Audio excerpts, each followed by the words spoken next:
Friends, enemies, lovers, and rivals. Welcome to episode 76 of the Great Pendragon campaign.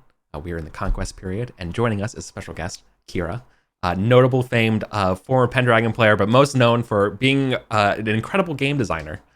So thank you for coming back on, and you'll be playing a special guest NPC today, one that we saw a little bit yesterday, Sir Agrivane, the Orkney, also known as the middle child of King Lot's sons.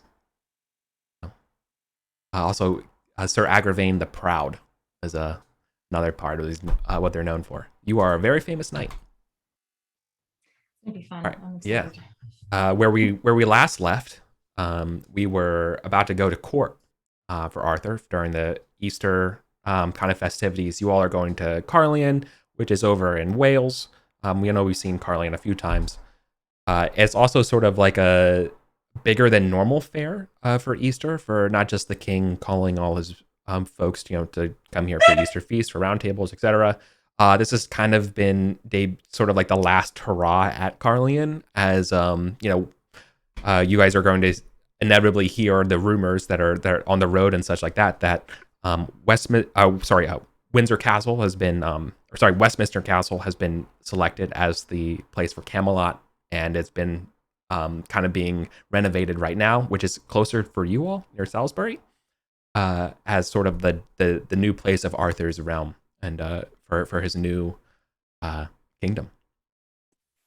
Yeah, that cuts it from like what, a 2-week trip to a 2-day trip. Oh yeah, it's huge for you all. So it's a big get. Yeah, the road to Carlion, we saw that Sir Agrivane had a heated encounter with a peasant and was interceded upon by Sir Aswin, and you all had an exchange of words and thought that the king should hear this matter and being brought to them. And so we're going to get to there, but just in general, the high level shot of Carlion, the streets are flooded with people, jesters, minstrels, anyone around, plenty of people also who are not well to do, some knights who are no longer too old or maybe too hurt from Baden Hill and stuff like that are kind of around as well, and they're trying to get by as best they can. So if anybody felt particularly generous or anything like that, there are plenty of people to give to, or any kind of things like that if you're inclined, as you are entering the city, because everyone is out here in droves. And feel free to, if you want to donate anything, tell me how much. You can get glory for that. And if you're donating in particularly to look good rather than out of the kindness of your heart, then you can get a different check than generous, right? Depending all on how you all want to do it. Yeah. Let's see. I'm definitely going to be donating. Let's say 5 Libra worth of goods. Sure. Is that possible? Yeah, and let me know exactly, like, you don't need to tell me like make up a name or anything like that, but like what are the type of people you feel like you would be inclined to donate to? Would be like the first person you would see? Maybe is it like is it someone of your class? Or is it maybe like just like priests asking for alms for the poor? So it's sort of like just giving to a charity rather than directly, or like what kind of? We are Baden Hill was 518, right? We're literally 2 years out from Baden. I would actually say that Asun is interested in like trying to find the like widows or the like men at arms, right? Those who have been, that are not landed, those people in particular. Sure. They don't have manners or incomes that could have sustained them over these 2 years. And if they're injured the whole time, if they're unable to provide service, or if their husband, whatever it is, dead, I think they'd probably be in a rougher way than most. So I think. Yeah, so you would probably wait to like the keep kind of area rather than the row of people lined up to watch the parades of knights come through. And okay, so Acewin, go ahead and donate for every point here. You're allowed to donate. Earns you 10 glory for every librum, point of librum. Yeah, and you're doing this out of the goodness of your heart, I presume, right? As Acewin. Oh yeah. So go ahead and check generous for this. So yeah, it's an opportunity to either show off or show the virtues, and it all depends on sort of the psychology of your own character here. Yeah. Yeah. So Gorthrin is both like Gorthrin is a 16 generous, so he's like in the known for phase. Okay. But he's also approaching. He's also got a 14 proud. Like I think Gorthrin is like he's giving of the goodness of his heart, but one of the benefits of giving is that you are seen giving, and your beneficence and magnificence is on display. That is how you know you are a good knight.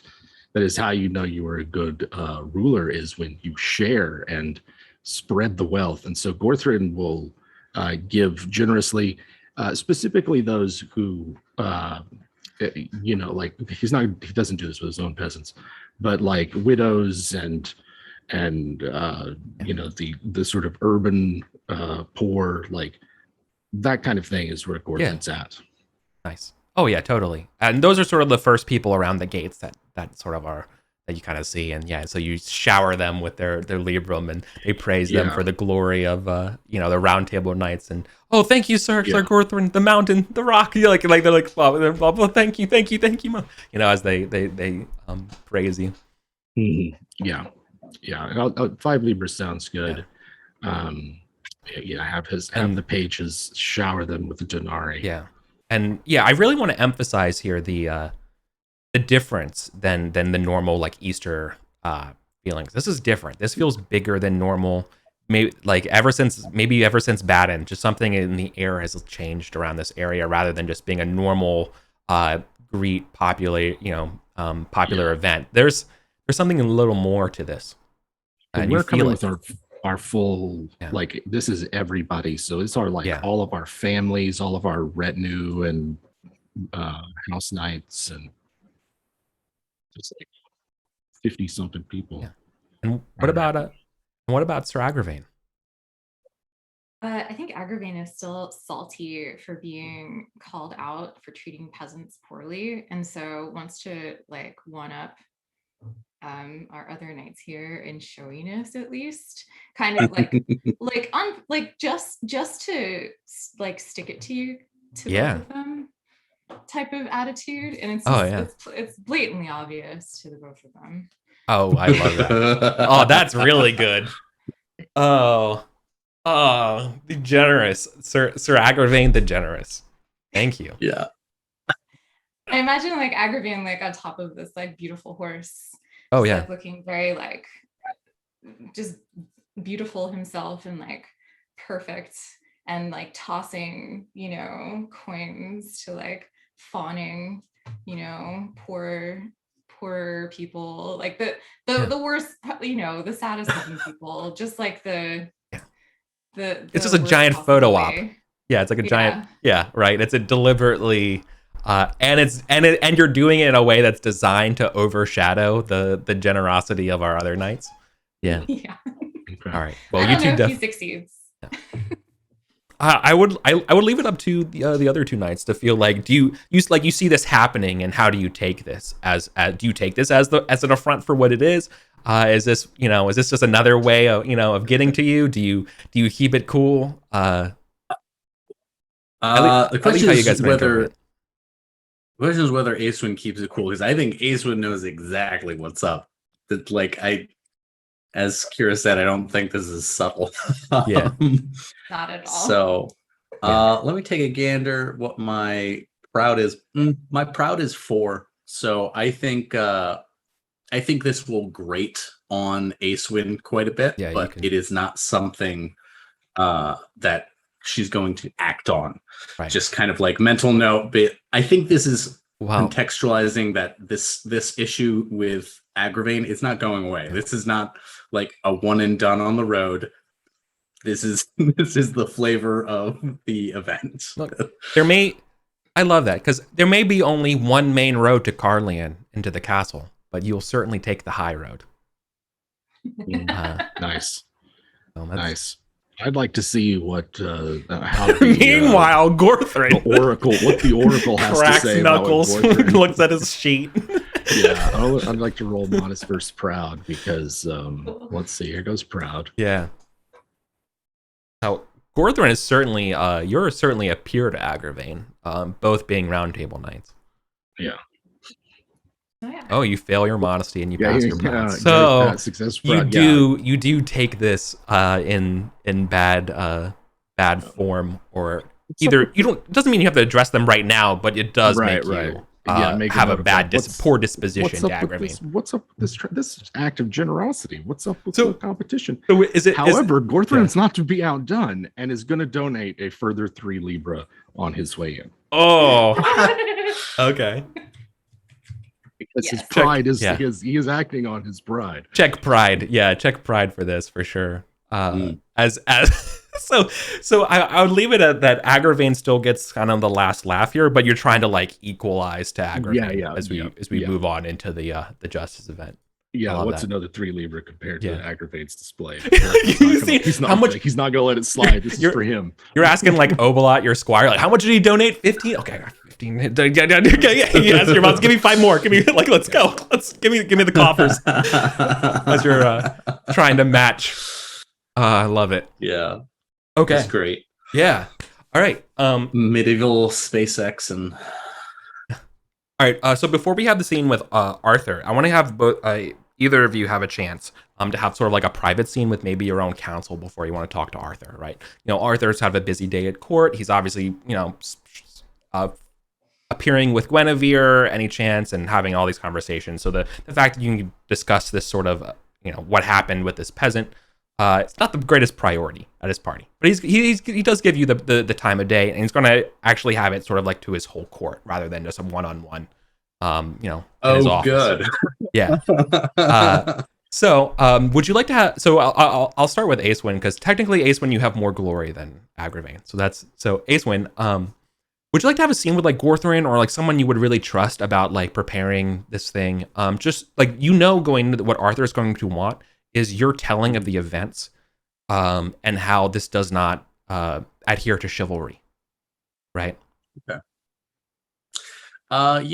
Yeah, definitely gonna have a chat with Gorthrin about this. I think because Acewin is very aware that she knows she did nothing wrong. She also knows that is not necessarily what's going to turn this in her favor. Correct. There is some maybe showmanship. There's a game to be played, and Acewin needs to make sure that she's playing the right one. Yeah. So where do you catch him in your room or something like that, or is it like in the hall or? I'll catch him at his quarters because I know I will have gotten ready and dressed at least 15 minutes before Gorthrin is finished deciding which tunic to put on. At least, yeah. So I know I've got some time before we actually get to the feast. I think like if this is a show, right, the camera pans into like Gorthrin, like with like the 4 tailors, like straight, and then like I'm just sprawled in a chair like nearby with a thing of wine, and be like enter in on the conversation between him and Brahma. Do you know what he's wearing? I can't have him upstage me again. I will admit I do not, Gorthrin. I think you knew that when I came in. Oh, yes.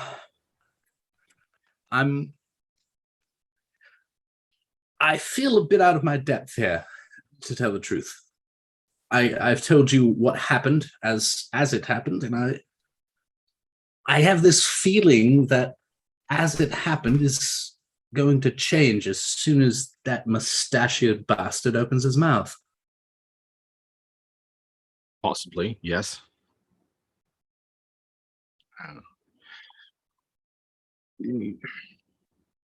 Sport is as much about truth as it is about how you present that truth. You have to make a case for your truth. Does that make sense? Gordon's like putting on it. He's been trying out this winter advice and like I upped his intrigue, so he's like thinks he's so he's doing a bit of a different thing, but he can't be just a rock that others have to find the value in. You have to show it to them. and it's your. He's like fussy with his clothes. Like, you understand what I mean? You have to Sort of. put on a show. Is this a bit like how it's not enough for you to be a powerful Castellan, you must also dress like a poppycock? Of course. Your outward appearance has to reflect your inward truth. The clothes and the man are one. Yes. I was afraid you were going to say something like that. Well, if I'm to dress it up, do you have a word, Taylor, I could use? I have no fear of putting my foot in my mouth when I speak, but for this, speak not of motivations or the content of Sir Agravane's character, but rather the actions you saw and the way that they moved you to act, and the injustice. He was being a bastard, though. It was, but the less you speak of the less you speculate on his heart and speak more of the actions that you saw, I think that you will have a better case. You may be right on that.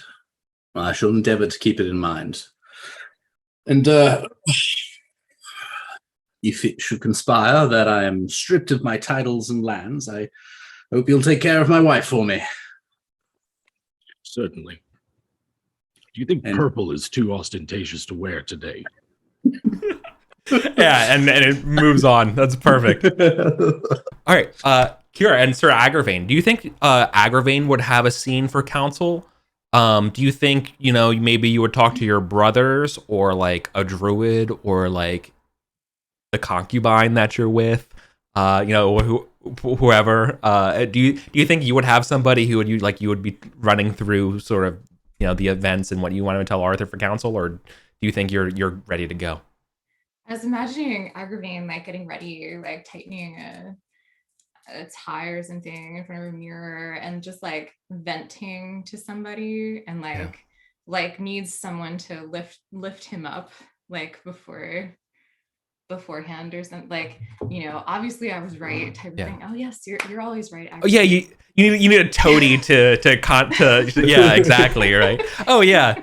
All right, so you have plenty of toady. Agrivane's entire retinue is full of toadies. So like, oh yes, my lord, your clothes today shimmer like the sun and the silver, my lord. Yeah, absolutely. Your words will be perfect, I'm sure. Just as your mustache is perfectly groomed, my lord. As they're like, making sure everything's ready to go over you. Yeah. So I did a little bit of research beforehand, and the color. I would love to know what your clothes are like. And I can tell you what your heraldry is because I looked this up. It is a purple shield with a golden double eagle on it with a green line in the middle. So knowing those colors, how do you think you would be dressed? Would you also be dressed in purple as a way of like dressing better than Gorthrin, or would it? Absolutely. Okay.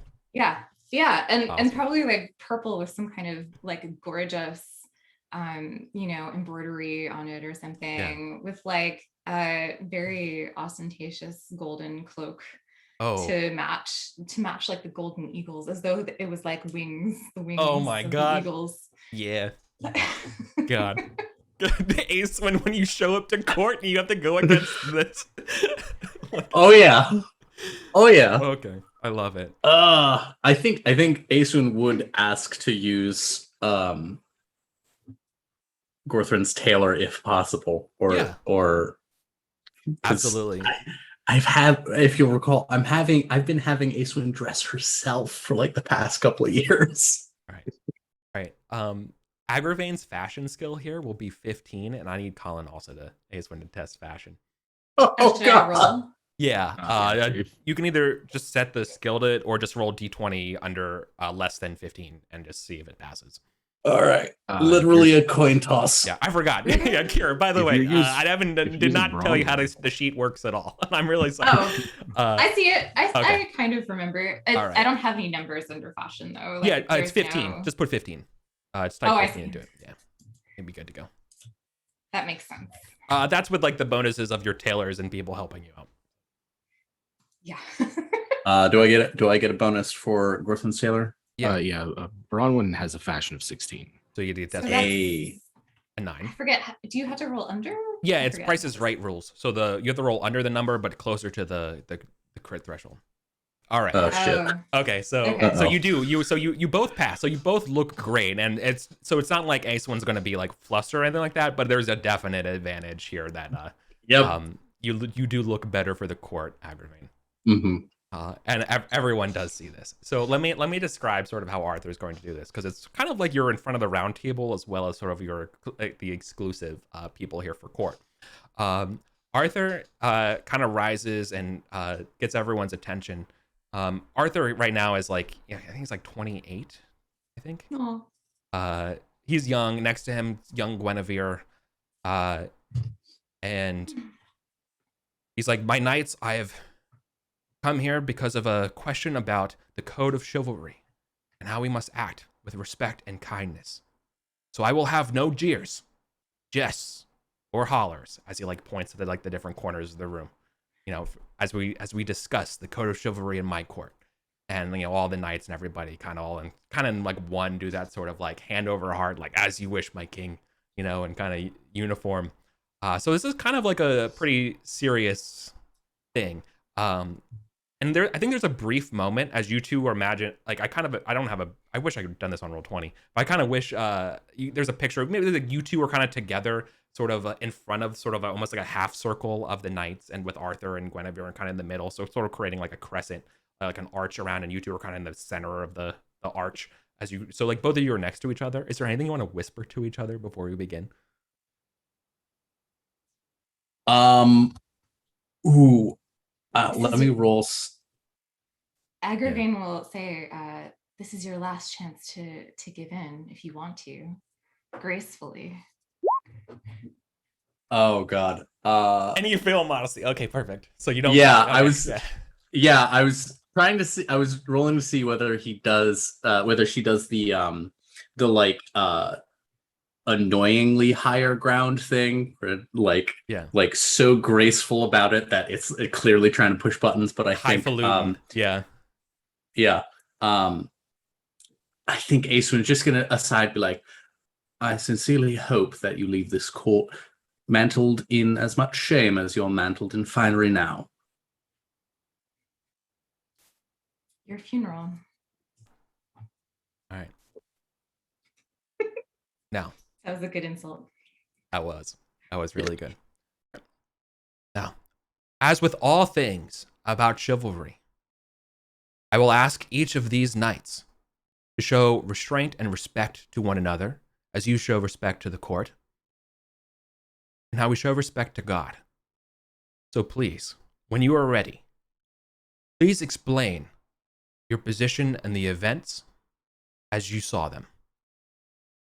And Acewin, you technically have more glory than Agrivane. So Acewin, you're going to go first. My lords, I was riding along the road with my retinue to this very castle, whereupon I came to a crowd of people full of horror and apparent disquiet.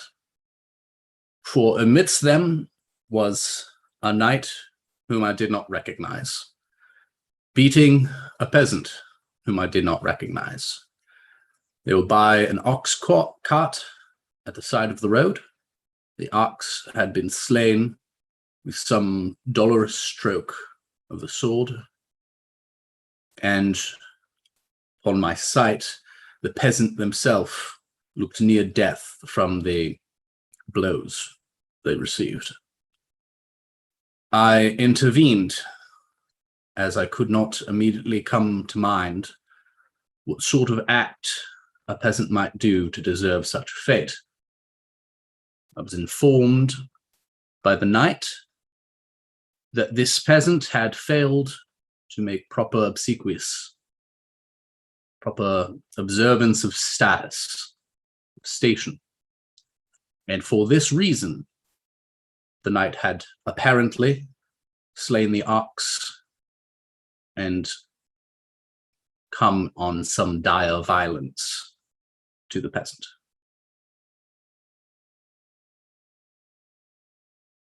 Thank I you. have a little more to say.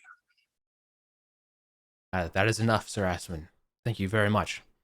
Sir Guinevere, or Lady Guinevere says, and now we're going to hear from Agravane's side of the story. So please tell us how you were the victim in this circumstance and how you were right. My king, of course, a person happening upon this type of situation towards the end might not know the entire story, nor would they care to ask that story, but instead jump to conclusions about what had happened without even deigning to ask what the knight had said or done, nor the peasant. This peasant had insulted our brave, proud, and lineage here at court. For generations, we have led this country in honor and glory. And my liege, I could not stand to hear these insults to me, to my retinue, or to your court itself, to this very round table that we are at today. and so I acted with my God-given right to teach this peasant a lesson, lest this type of behavior spread through the countryside. If my father could see what had happened that day, my ancestors are rolling in their graves right now at this very inquiry. Guinevere turns to Arthur and in a whisper, so none of you guys can hear, but as the audience, you all hear, she's like, she does speak with the fire of your nephew. like there's definitely there's that family blood. Right? Acewin is fuming right now at the idea that Agrivane is mortified at this very inquiry. It's you fucking called this inquiry. Oh yeah. We didn't miss that. Oh, sorry. No, that's really funny. Yeah. But before Arthur renders judgment and maybe whispers back to a response to Guinevere, could you both of you test justice for me?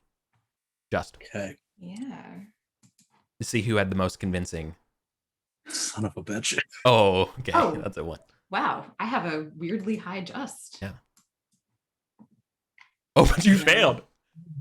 So Arthur. So when Arthur goes, so that means okay. So for the first round here, that means that Acewin gets the better talk. So I guess what Arthur says back to Guinevere privately is yes, but what is fire if uncontrolled? The point of chivalry is to temper the flame and do something productive, lest it burn the roof. And so she go, he'll go out loud to the rest of the groups thank you, knights. I believe I've heard enough from this to render a judgment. And then Lady Guinevere speaks up but I don't think we all have my beautiful husband. And Arthur's okay. And so before Arthur can render the decision in Acewin's favor, Lady Guinevere will speak up and go, wow, the code of chivalry is not enough to know about what is just, but what is most honorable, especially when it comes to those in need of protection the most. Dear knights, please explain your position and how it is the most honorable. And Arthur's you heard you've heard the queen.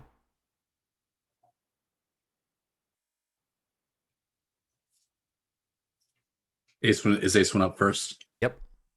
Okay. You can at any point you could try to gracefully defer.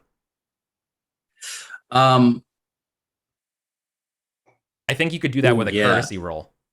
Yeah, let's see. Yeah, I got plenty of courtesy because Colin needs a little time. So I'm gonna try and throw Kira under the bus. Hey! Oh my god! So Acewin says the crit on courtesy. So check crit. Yeah. So you say like the perfect thing to swing it over to Agravane's point about how beating up this peasant is the most honorable thing in terms of defending the weak. So like this is entirely like Guinevere's trying to like help. Yeah. Acewin's gonna be like, Agrivane has claimed the standing of not just himself but his entire lineage, and I would not deign to speak before the entire lineage has made its argument. Wow. Oh.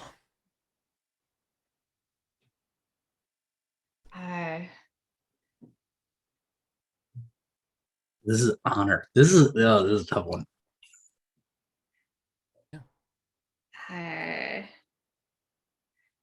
It's appropriate that you would speak of my lineage today, for they do speak through me, as I am their living vessel for truth, honor, and justice in this world. And I act by the sword, by the rules of this court and this round table, and I will defend it with my life, as I have, with blood, sweat, and tears, for much longer than you have served here. And I defend the honor of this table. This is clearly the most honorable thing to defend in this entire realm, is our court, what we are trying to do here. Something along those lines.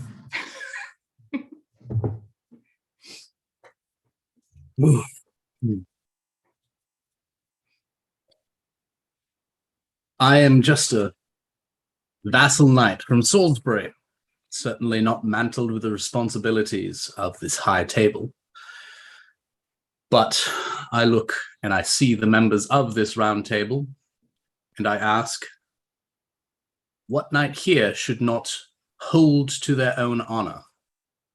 To protect the honor of this table with one's actions is to devalue the actions of anyone at the table, that they might act according to their honor. I came upon a situation that seemed in need of remediation. You may be right.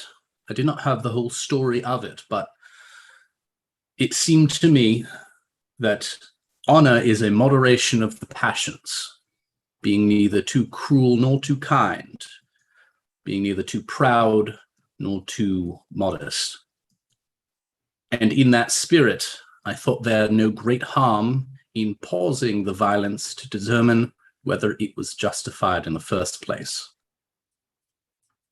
After all, which among us have not acted rashly, and but for the intervention of a friend, and like Acewin's gonna like lean on that word with a sickly smile to Agrivane, who've not leaned on the counsel or intervention of a friend to remind them of a more proper and honorable course.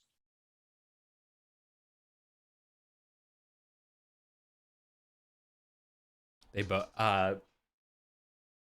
Arthur and Guinevere seems satisfied and looks to Arthur, and Arthur belays judgment biding time as he's thinking this over, because now it seems kind of like a 1-1 situation, like you both scored a point. And he's like, well, and I think that the best example of chivalry, as these two knights could be displayed, is to show that they're willing to look past their differences of their heart and hear the other side. Now, each of you, please explain how the other's position has merit and worth consideration. So basically now they're asking each of you to defend each other. And say that as the perfect example of chivalry, to show fairness to the other.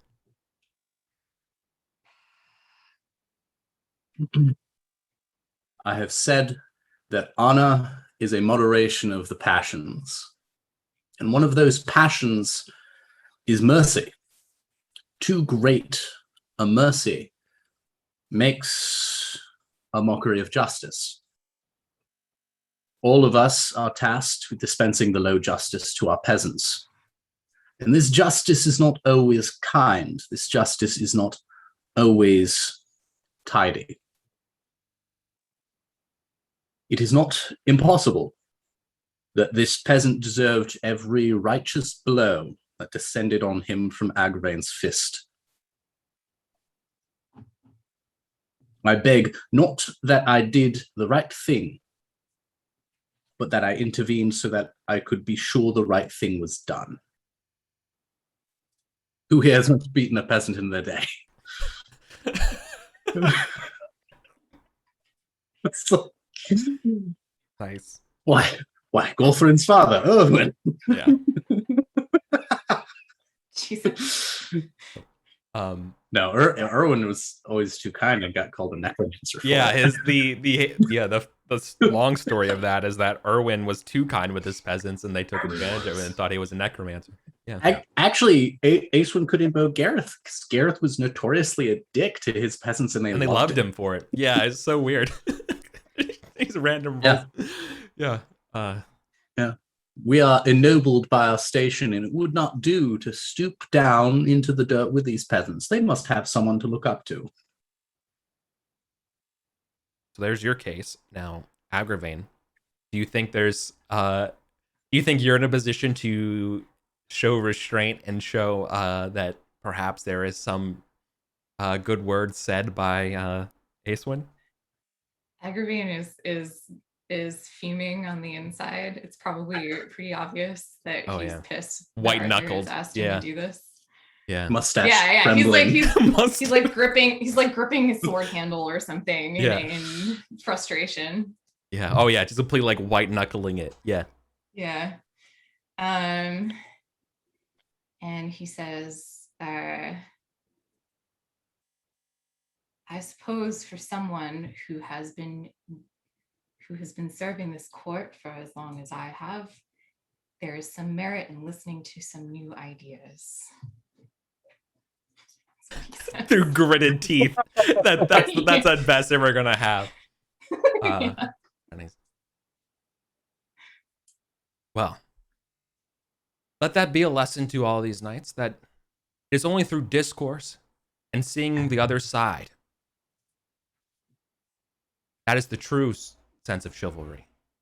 And he basically used you guys as a prop, not about who's right or wrong here, but as it's the friends he made along the way kind of thing that Arthur does. And everyone's like, now I'm hungry. And this unresolved between you all, but the lesson being made to everyone else, you're going to a feast. So feel free to like talk shit about each other about how you actually won, and basically leave it to the court. It ends up being undecided. He thinks that you guys by shaping up and hearing and speaking the other person's argument, that I think you all basically settle it amongst yourselves is Arthur's final decision. He's like, I don't care. He just wanted to grandstand for a moment, and he got it. Aeswin's gonna go back to Garth and be like, I feel like I've been cuckolded by the entire High Court. Yeah.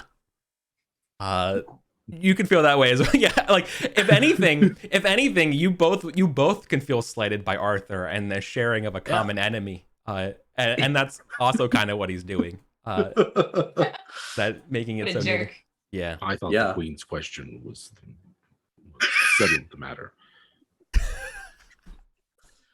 Of course, a girlfriend. Okay. I wonder if you heard a single word anyone else said. I did, but did not make an impression. Of course. All right. Yeah. And how she framed it, though, it was remarkable. And Jim, thank you so much for being a good sport and hanging out, listening to the arguments. Yeah. All right. So we're switching over to the feast as the hall gets converted into the massive feast hall that we know. This smells and let's see what smells of what food. Let's roll the food. Yeah. Roast Aaron, broth with bacon and peas, and roasted pigeon at this Easter feast. I feel like we've had a lot of roast heron lately. I think that's it's like in style. It is. It's the avocado toast of the Conquest period. Yeah. All right. So the way this is going to work, because I did not explain this to Kira going in, that you're going to draw is 8,000 4 cards or 3 cards? 3 cards. You Okay. don't get 4 until 12,000. 16, yeah. All right. 16. So, all right.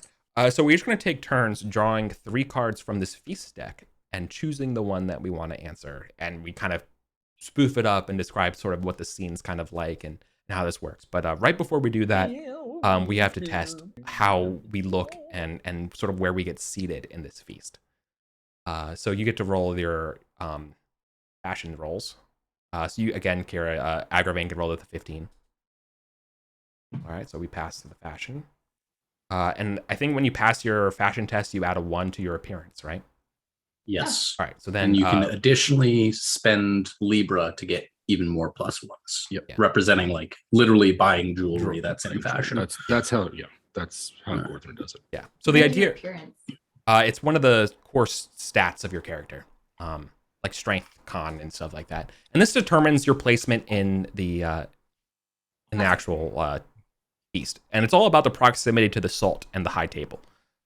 So the better you roll, the closer you are to the salt. So Jim, obviously near the salt. Colin below the salt. Ooh. Yeah. All right, because not a round table. Yeah. Yeah. And Kira, did Acewin roll did Agrivane roll an appearance test? Oh, I thought I did. No, here. My bad. Did you get a +1? Doesn't matter. Okay, still passed. All right, both of you are near the salt. Gorthron takes satisfaction in being like, well, you look good, sorry, but I look better. Both of you are wearing your stellar purple clothes. Yeah. Or it's just a fashionable highlight, not too, just, Yeah. Why Reserve. does Sir Agravane's token look like Timothy Chalamet if he were cosplaying as Mario? Yes. It's just me. I wish I Like had a Timothy mustache. Chalamet for it.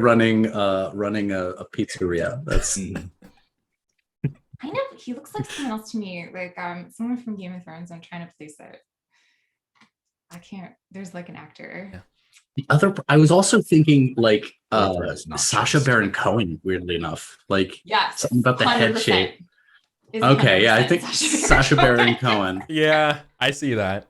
That's uncomfortable. That is really weird. Like this was what I ended up doing was I took so this is all done. All these portraits are done through an AI thing that I cool. subscribe to. So these are not actual people. And I synthesized certain family members together because I already showed Gawain. So having a token for Gawain, so I just picked back Gawain's token and hit like chaos a couple times. So it's still in like the same sort of like ballpark. And then I just added the mustache at the end. So that's Cool. so that's why Agrivane ends up. I inadvertently ends up looking like Sacha Baron Cohen, but I guess something about the Orkneys has a little bit of that, I guess. So Gorthron Yeah. So you gain your geniality. fumbles from his the chaste, Oh no. which means that he Oh, no. checks lustful and immediately acts in accordance with lustful. Listen, this whole thing's been a giant party. Yeah. Right, like he's come here with like 50 something people, his whole family, all his retinue, where he's been amped up by this the entrance into the city. There's the whole pomp and circumstance. The queen really did make a very good point, and he's just like feeling it and is not necessarily like somber or Eastery, and it's like it's time to party. Yeah. So he comes in and he is going to be flirting. Who's he Okay. flirting with? 8,000 glory is 4 cards. That's a good question. Who does he flirt with? We have a few people we could choose from. Do you think? I mean, you kind of actually have the whole kingdom at your, Yeah. I think like I don't know. I'd like to roll for it. Maybe anybody. Yeah, somebody else who's near the salt. Yeah. If we have one. Okay. I'm looking for the name. I think I know who I would like you to pick. Yeah.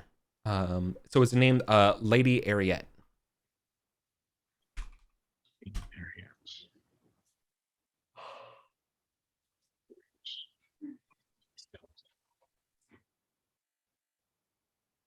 Ariette de la Belle Soir.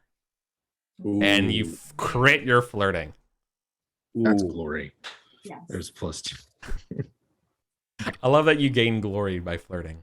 You too. Because you are so suave. Yeah. He comes in. He's just, I don't have it in me to be that suave at this time of day, and maybe ever. I don't know that I've ever crit flirting myself, but Gorthrin is very smooth. I'm just gonna leave it at that. 100%. I completely buy that.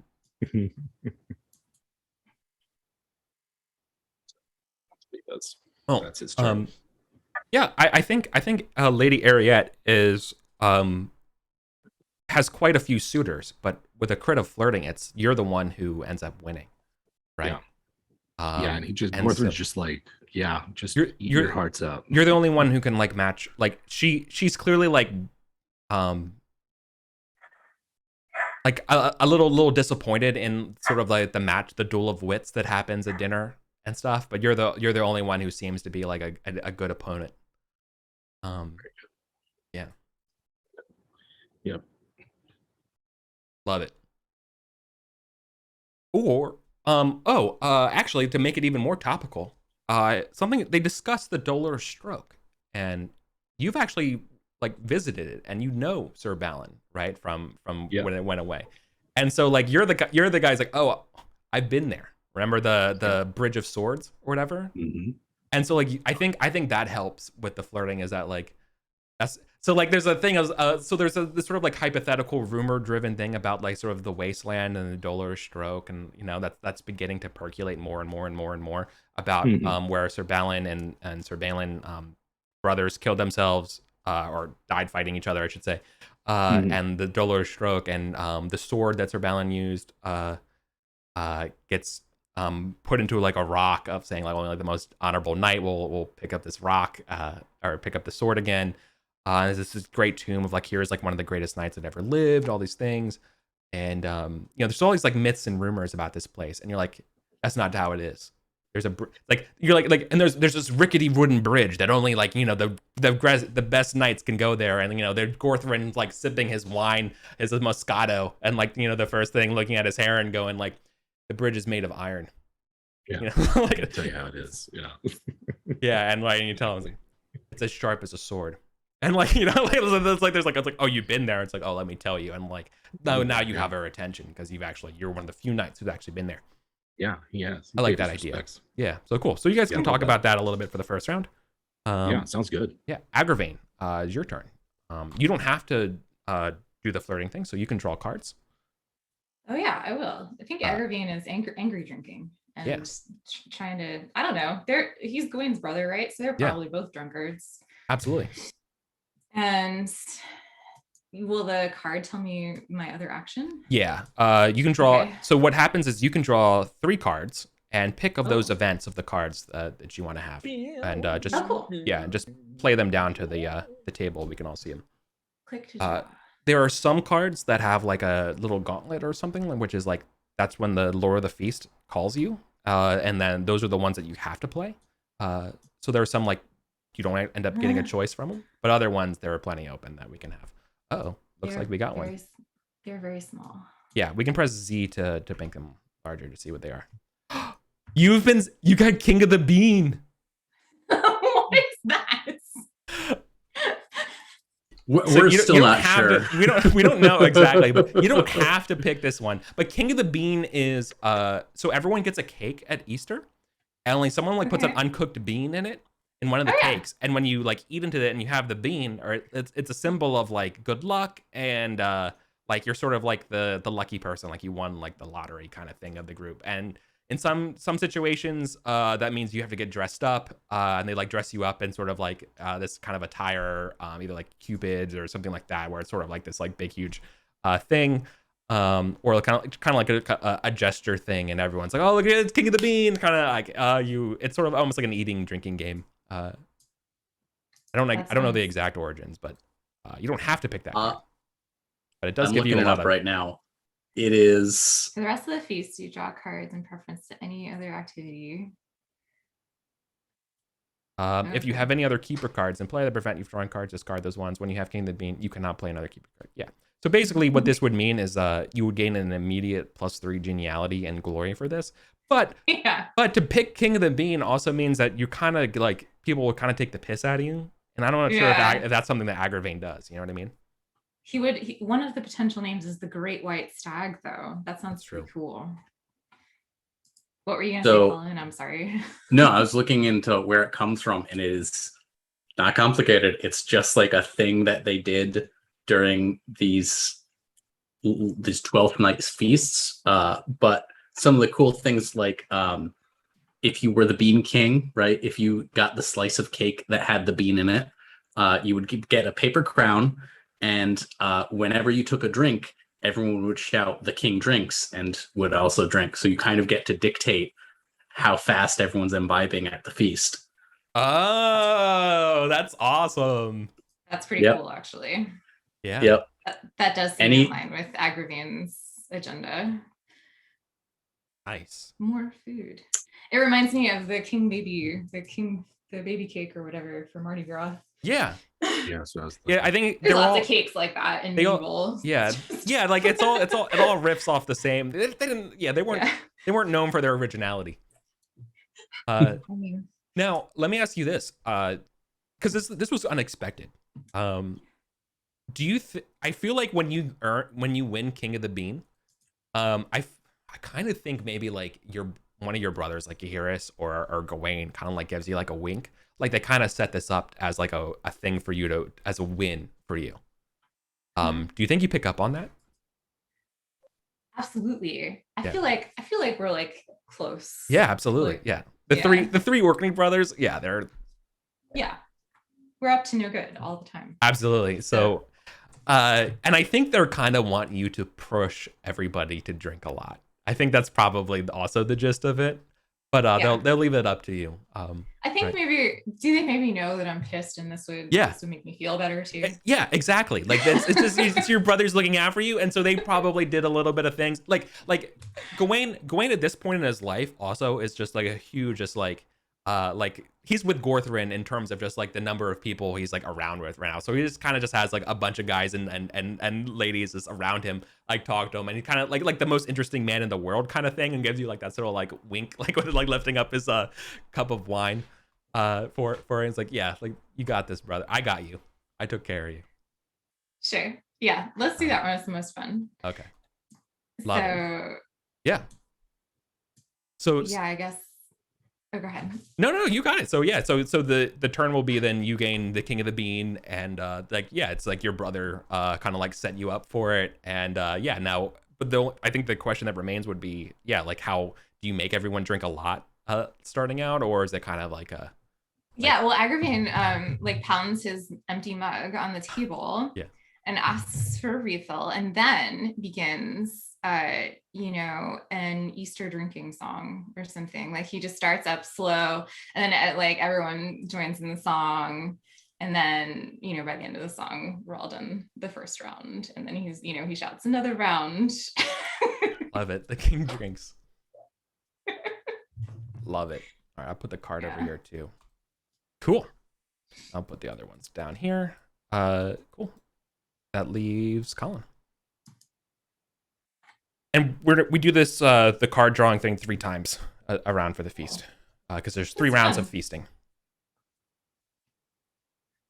All right. Like there's the random event deck for feasting. Yeah, we missed out at the Steven held out on us when we were doing it. We found this part. We found it's essential to the game.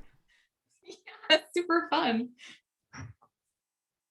I've talked about it before, that I think the feast deck is such a subtly well-designed thing. Like it does all these things that you don't think about. Like I've talked about it before, like the more glory you have, the more cards you draw. But that means that the more likely you are to get what's called a host card, which you have to choose.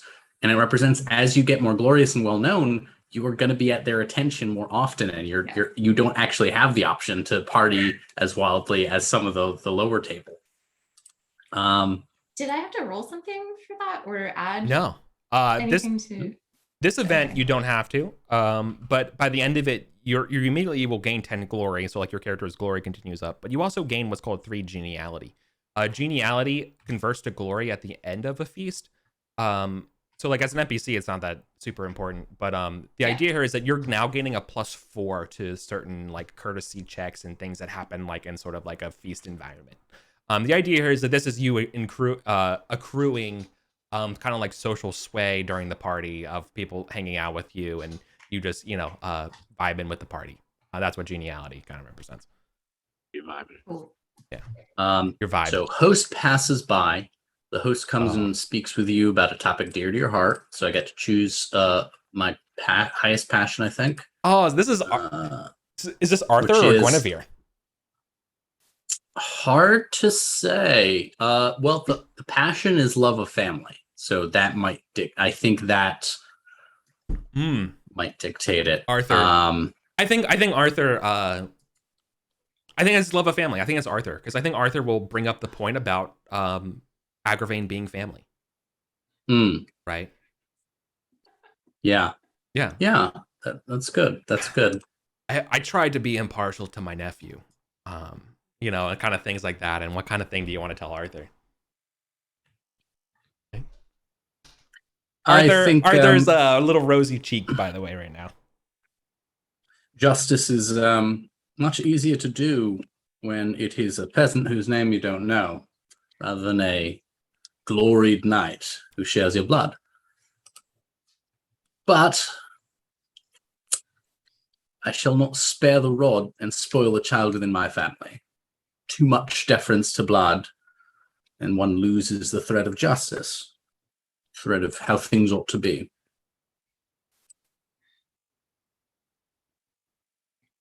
Well, I have nothing. And know what Arthur does? He looks at you and is like, well, I have nothing to worry about that side of the family. Cut to, yeah. Certainly nothing ever bad's going to happen from the King Lot's bloodline of the family in Arthurian. Of course not. Of course not. Arthur is very happy. He's like, well, not in this circumstance, sparing the rod will be fine. But thanks a lot, Aeswin. And he kind of gives you that kind of like, keep it up, like you can be on the round table. You know what I mean? He kind of gives you that sort of like, oh shucks. Yeah.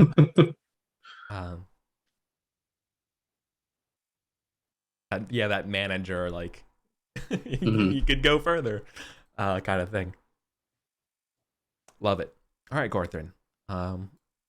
You emerge back at the feast. Yeah. After having a dazzling conversation with Lady Ariette on no doubt on like a beautiful like parapet kind of thing, one of the castle battlement things. Yep. Gorthrin just wants to make sure that all of the suitors are in his eye line, so he could just vibe off that energy of making them wait, because he's spoken for, but he's just enjoying the conversation. All right, what do I got? Let's see. Come on, an awkward conversation. Another guest engages you on a topic you know little about. So any stat of 5 or less, that might be a fun one. Passion. During a conversation, a fellow guest says you lack passion. That would be rich. That would be very rich. Yeah. Sir Gorthrin notoriously has no passion. Right. The slug of the round table. Yeah. How'd he even become a Queensguard? I've heard he doesn't even like Guinevere. I heard he didn't even care about her. All right. I do like. Yeah. The passion feels like it'd be cheating almost. I kind of like awkward conversation. Another guest engaged on a topic you know a little about, because Wallflower, we've already done a flirting. Yeah, and I don't necessarily want a card to keep. Okay. I'm gonna play awkward conversation. Love it. So, Gorthrin, you like fishing? right, yeah, let's see which one's this. So it has to be 5 or less. Which is a lot, not a lot. Just dancing is one. Oh no, here it is. Gorthrin has been wanting to get into falconry for a while, and he's got the muse there, yeah. but he has a 3 in falconry. He doesn't know anything about it. I'm going to go with falconry, and that means I also don't get the geniality bonus. We're just gonna. Talking about birds. Yeah, like they're majestic, and yeah, he just can't. I like how they fly. It's really it's something. Really great. It's really something. And the way they come back.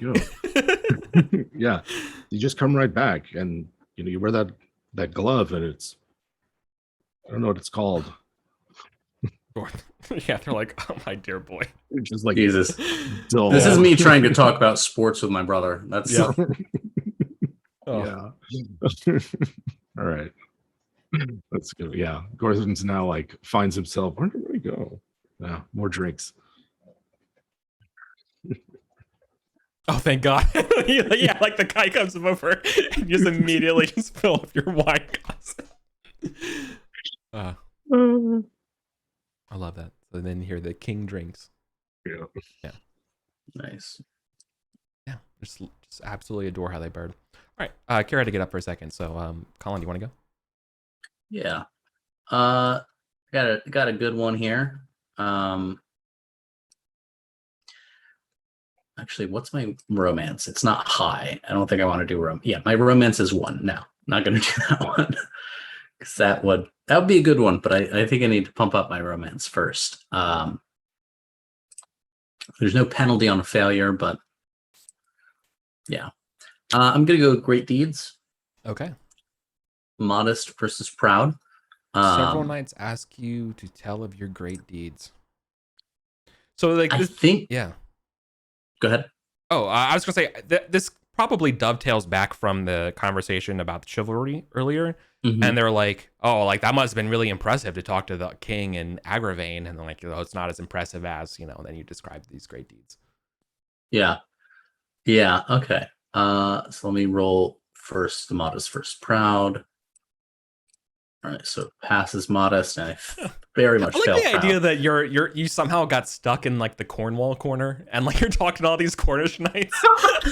Yeah. I'm just like, I've been blessed by God to know many knights greater than myself, and let me tell you, if you're going to fight in anyone's shadow, fight in the shadow of the mountain of Salisbury.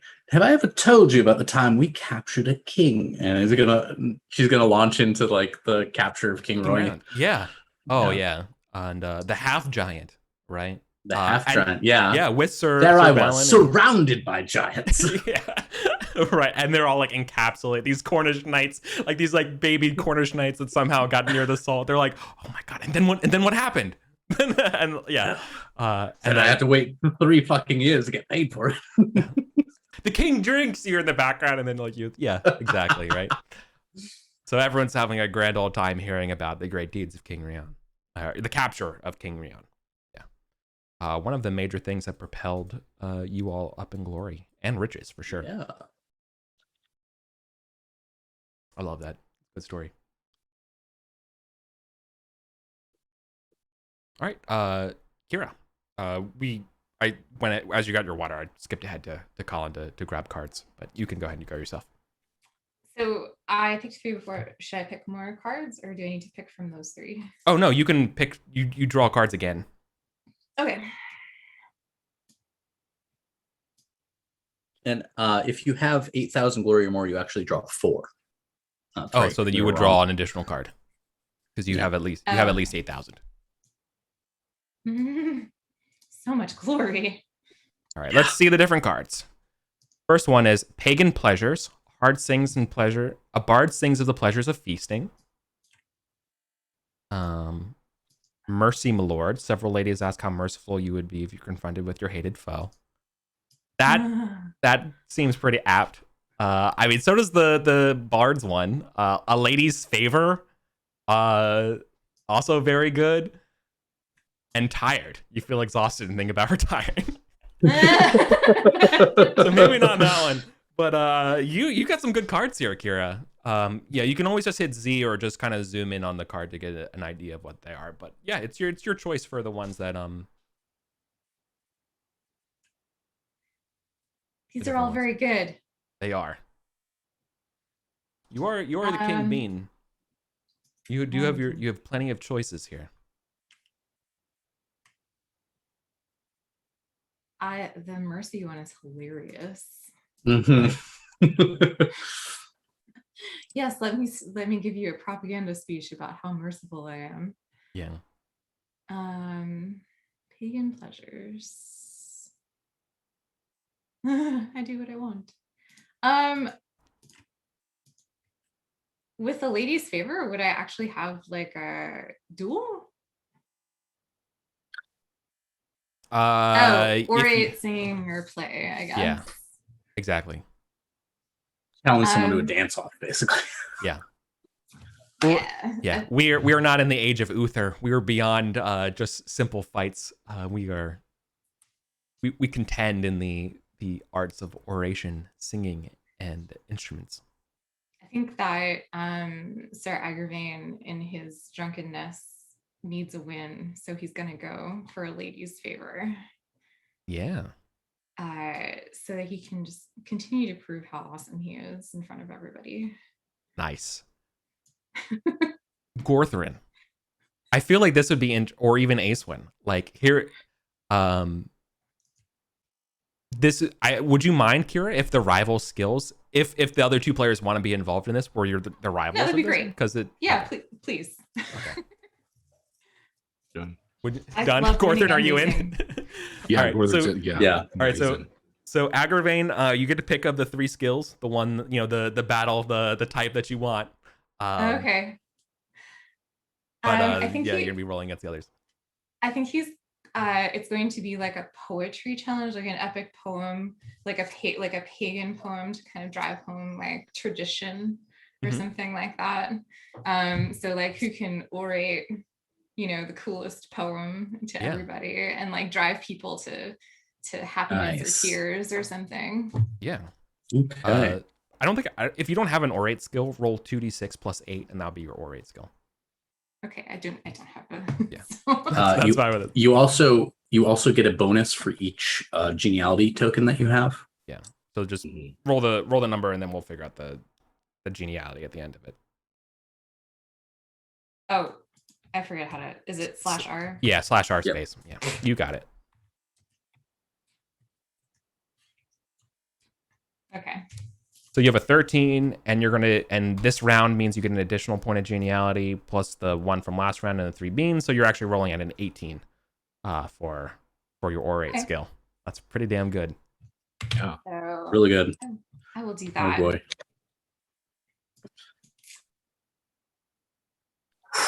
Yeah, I think unless I 17, crit, I can't beat that. I rolled the same number, but that doesn't a pass. Work the same for me. Agrivane wins.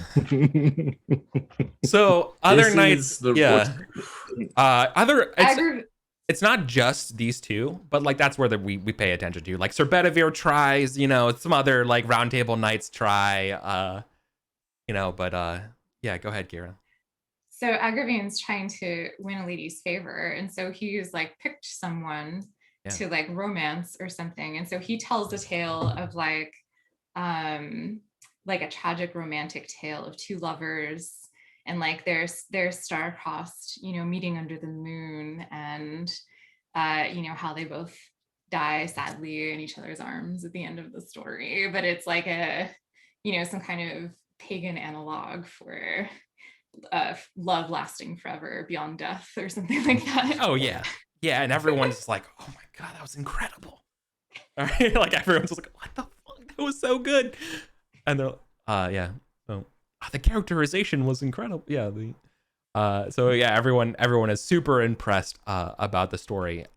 Actually, like, I think it would be kind of cool if it's that same lady I brought up earlier, the Lady Ariette, leading knights. Oh, I'm stealing her Yeah. from. Okay. Yeah. Oh, because Yeah, we're from Gorthron. competing. Yeah, and so that's why I'm kind of thinking it would. Yeah. Yeah, because Gorthron, like, bored everybody with his story about falcons, and so he's like, oh, Lady Ariette, I'll just go over poetry, sure. Mm-mm. No. It's Sure. so. And at the end, maybe he like kneels down to kiss her hand or something if she allows him. Oh, and he looks dashing, like his gold cloak flowing behind him. Oh, absolutely. And so it was like it was perfect. And meanwhile, like Gorthron's like two roads diverge in a forest, and someone says like, get better material, and you look back down, and it's like more roads. All the index cards say roads. Yeah, two is better than a one, and a success as well. So I'll take the small L. She's a fine lady. Sorry, also, Sir Agrivane is growing on Gorthron. Gorthron appreciates the peacocking. He just loves the, like, look at this guy. Like, how can I stay mad? I feel like Acewin went. Acewin got halfway through a limerick before she realized she had totally misread the situation. Yeah. Tried to get out. Yeah. Cool. Beautiful. Awesome. All right, so we've been wrong. 8,000 is the threshold for 4 cards. Yeah. 5 is 16. Not the first time we've been wrong in this game. Yeah. So No. won't be the last. As the YouTube comments are fond of telling us. Yes. Yeah. That's okay. Appreciate that, YouTube. All right, let's see what we got.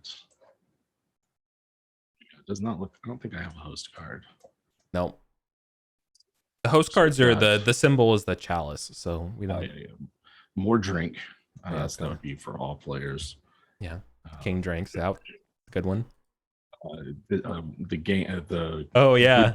Gwydbel, the game, card game, which Gorthron is terrible at. Boasting Knights, 4/8 versus 1d6 Knights. For a man for all seasons, you impress the other guests with your consummate knowledge. Oh yeah, okay. So we got one. This is the second round, or no? This is the start of the third round. This is the start of the third. Okay, so this is the first round card. Yeah. To keep. Man for all seasons. I think I'm gonna go with gaming. Yeah. Because real quick. Also, I forgot to mention in the end of last round, right before you went, is that the tournament is on, right, for the upcoming days, where like I mean, you can imagine at retcon at some point Arthur announced like formally that I'm holding a tournament as sort of a farewell to Carlion as Camelot's being built, and like all that yada yada. So everyone's excited, and like, but everyone kind of knew this was happening anyways, because like you can't really keep a tournament a secret. Right. So everyone is kind of like ready for it. So if you ever need a topic of conversation about like anything, the upcoming tournament is definitely fair game. Okay. Sorry to interrupt you. Go ahead. Oh, no problem. So we're gonna go with Gwydbel, which I apologize for butchering. No problem. Welsh, but Gorthron loves to play. He's just not very good at it. So he's gonna get in on a game. No problem. You hire the bards from London to give you the best meta decks. Yep. Exactly. What's the current meta? Yeah. All right. Boy. Do you have a knight in mind? Do you want to be Agrivane? Do you want to be Agrivane? Do you want to be another roundtable knight? Do you want to be Arthur? Like, is there anybody in mind here? Do you want to like go against? Definitely. Like, if there's a group of roundtable knights who look like they are, just a nudge away from a card game. Oh, that's where Gorthron will be. All right. He's gonna bro it up a bit here. Yeah. I mean, I would love it if it's Gawain. I would love it if it was Gawain too. That'd be awesome. Okay. Yeah. Let's do it. All right. So it's Gawain. I have no idea what Gawain's gaming skills are. So I'm gonna roll his. The rivals gaming is unknown is roll 3d6. So I'm gonna roll 3d6. Not great. That's fine. I hate that. No. I was gonna say, yeah, Gorthrin's is only 8, but it is a courtly skill, so we get our geniality. Okay, so he's getting 5 to this.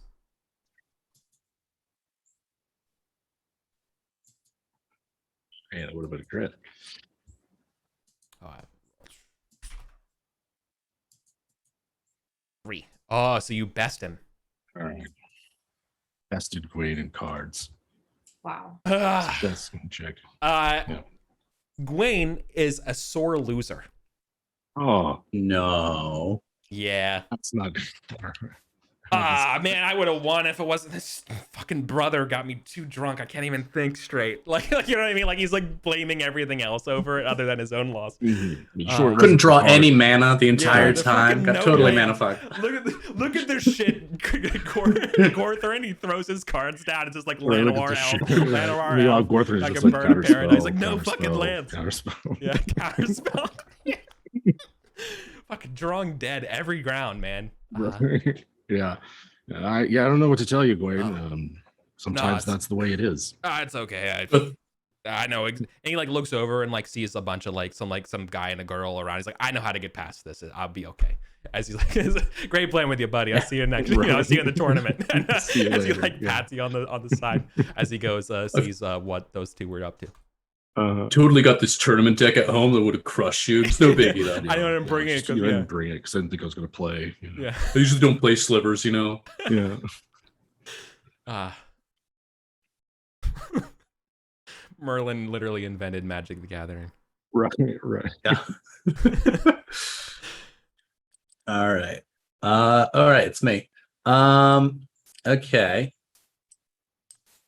There are 2 here that I'm interested in. More food? No, definitely not. Gentlewoman, I would have been interested in if it came up earlier. So that's a maybe. The 2 I'm really looking at are A Lady Flirts and Fashion Disaster. Another knight has arrived wearing the same clothing as you. I love that idea that like Aceland maybe shopped off the rack. I really love that too. That's really good. Yeah. And it would just mean like she leaves early. Yeah. Cannot decide because I also like Lady Flirts, not because Acewin's good at flirting, but just kind of on the idea that Acewin already has a wife and a girlfriend. It's like, what if she wants another girlfriend? What if she's just acquiring girlfriends like Manors? So I don't know which one to choose. So I'm going to do evens, a Lady Flirts, odds. The other one, odds. All right, we're going with Fashion Disaster. Thank you, RNG. All right. So I'm rolling 1d20 versus my glory divided by 1,000. So 11? that should. Let me double check. My glory is 9,750. So 9. 9. Yeah. So I'm rolling against a 9. Do I get geniality bonus for? I think This is applies to fashion. Right? Yeah. What you're rolling here is determining whether or not the status of the other knight supersedes you. Oh, that makes sense. Okay. So it's not a skill roll. Oh. And you lost. So the status is higher. Yep. I love it. I love it if it's some like high. It's some Cornish dude. Some Cornish guy is like, "Hey, look, we jumped up to place." Thanks, Prince Cornwall. Mark Yeah. Oh yes, I realize I actually am wearing like a Boston Celtics jersey upside down. It's like, hey, fucking, I got that same thing. You fucking Salisbury Knights. It's wicked cool that you're into the same things as us. Thanks. All right, I'm gonna go now. It's just something appropriate that it's the Celtics and not the Celtics. See, the thing is, yeah, I don't know I don't know what a Cornish accent is. Therefore, I Is went Bostonian. to Boston. Yeah, yeah. All the- That's fine. the all 4 people in Cornwall have heard of the show. They're like, no, that checks out. Okay. yes, my That's good. wife Sandra Lynn.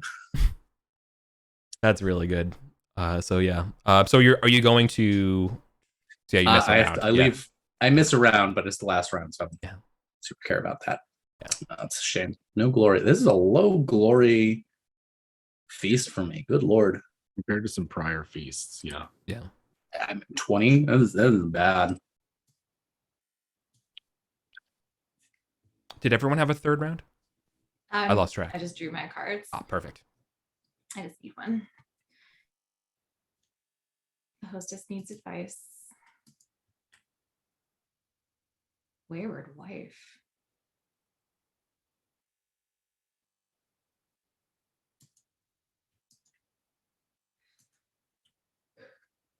Christian blessing.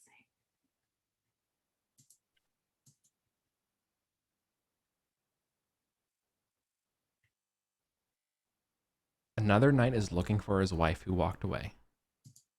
Nice.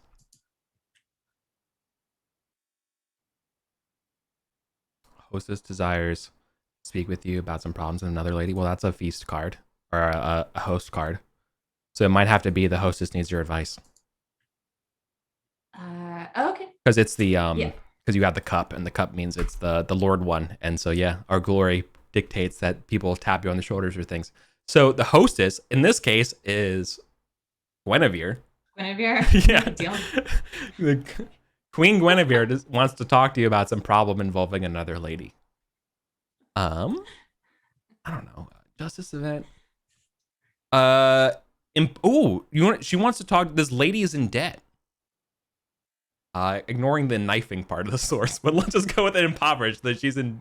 So yeah, so that's a good topic. Yeah, so like, what would you recommend this lady? Yeah, that this lady took out a bunch of money.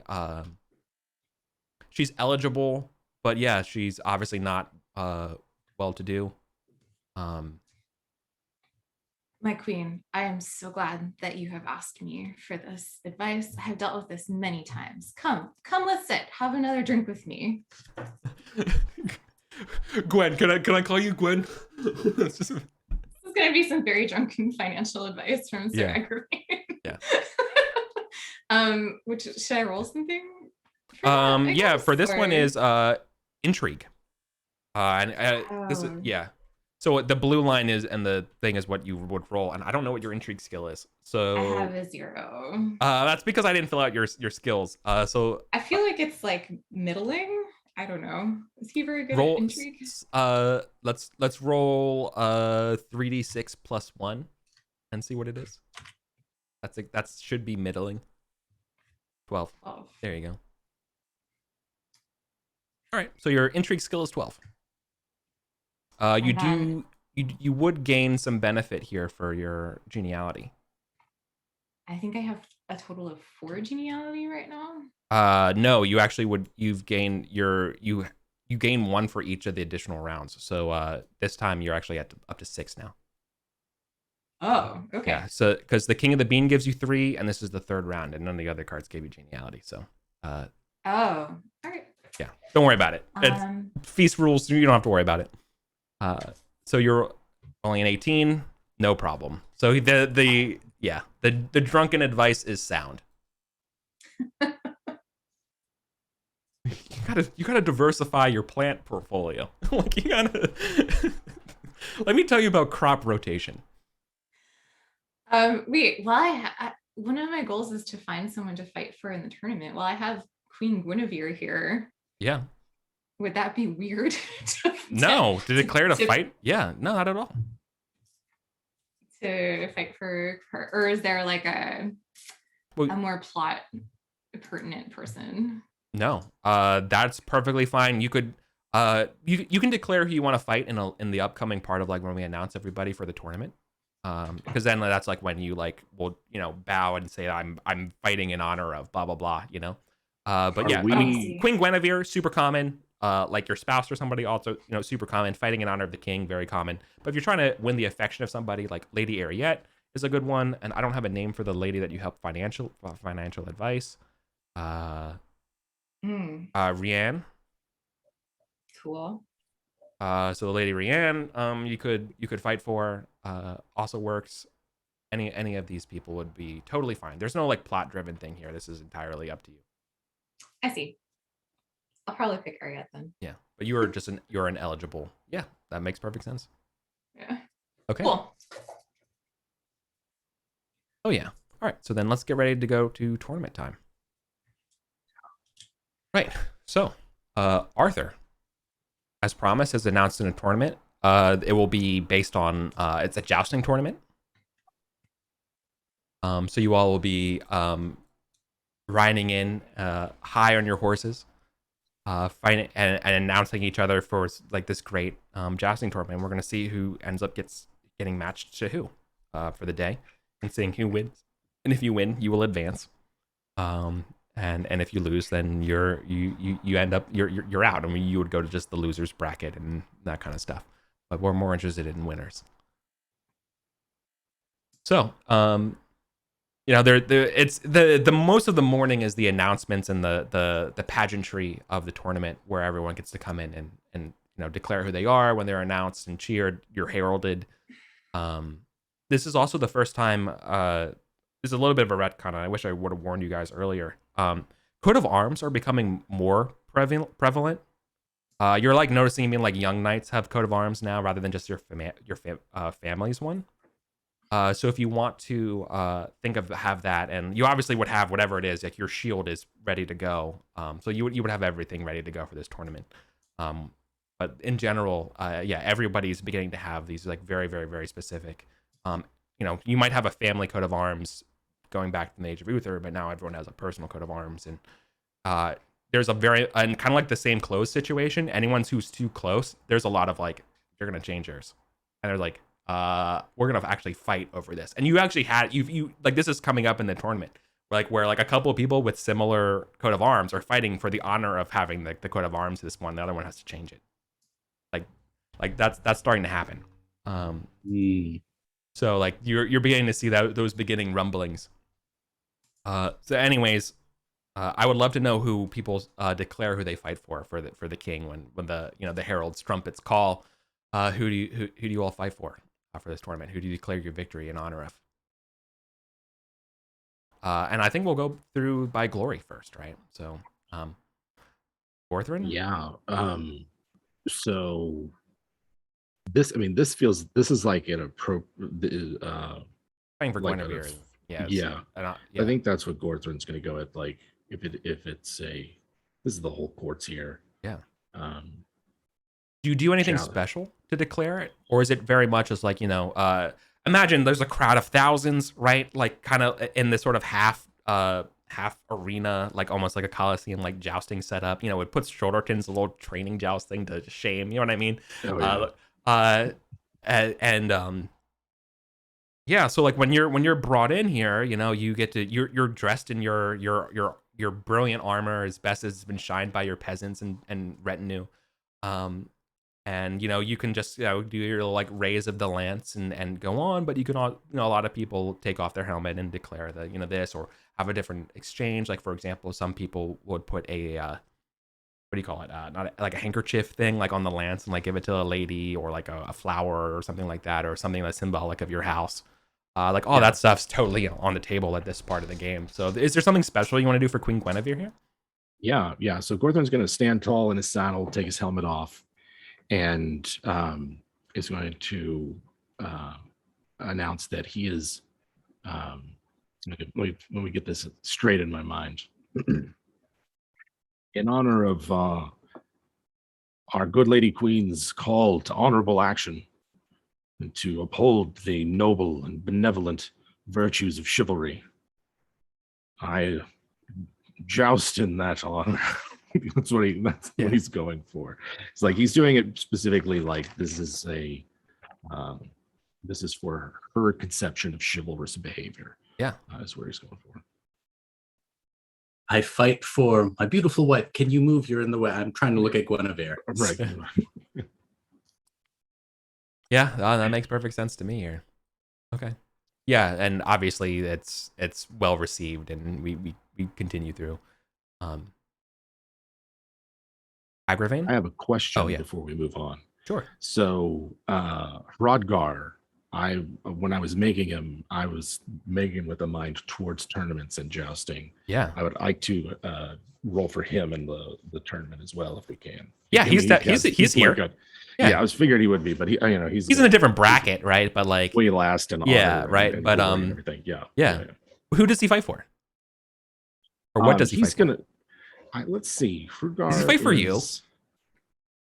I don't know. I mean, no. Is Earl? Like, what does he fight for? But his highest passion is loyalty lord. Yeah. Rodgar is Gorthrin's brother, by the way. Yeah. His younger brother. Who inherited his old manor. Yeah. Yeah. I'm not sure what his love of his wife is, that the peasant girl he married.